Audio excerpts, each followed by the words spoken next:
feuilleton qui touche à sa fin.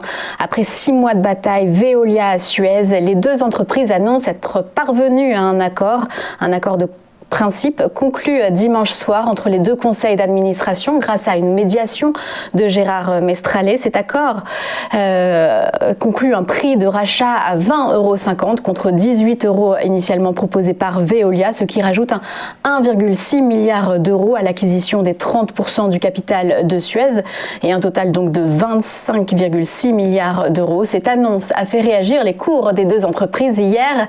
Veolia a bondi de plus 9%. Et Suez n'était pas en reste à plus 7%.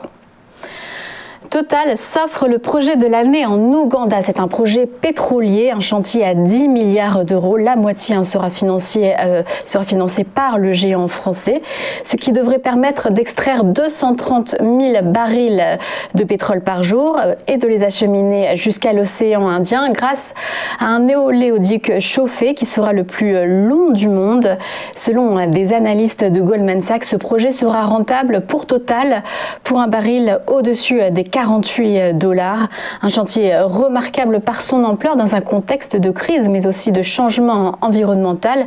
Le groupe Total prévoit une stagnation de sa production de pétrole jusqu'en 2030, voire un léger repli, mais il doit pour cela quand même assurer l'exploration de nouveaux puits. Et Microsoft se renforce dans le secteur de la santé grâce à Nuance. L'opération coûtera 20 milliards de dollars, ce qui en fait la plus grosse acquisition pour Microsoft depuis LinkedIn en 2016.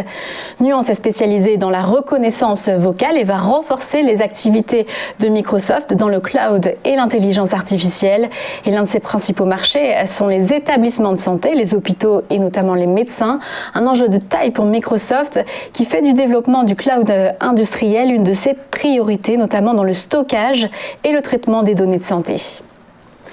Et on fait un tour du côté des marchés financiers avec les chiffres d'hier. C'était un calme assez relatif sur les marchés hier. D'abord, le marché parisien qui a perdu quelques 0,13% pour s'établir en fin de journée à 6162 points.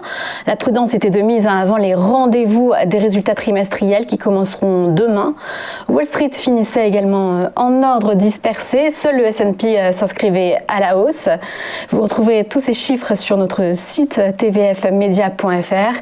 Et l'Asie ce matin est en hausse grâce aux bons chiffres du commerce chinois, le chiffre des exportations et de bons résultats d'entreprise aussi à Tokyo. Le Nikkei qui grappille 0,72%. Et aujourd'hui, on retrouvera l'indice ZOO des entrepreneurs allemands pour le climat des affaires, l'inflation américaine et le chiffre d'affaires de LVMH pour son premier trimestre. À tout de suite pour le Chrono CAC.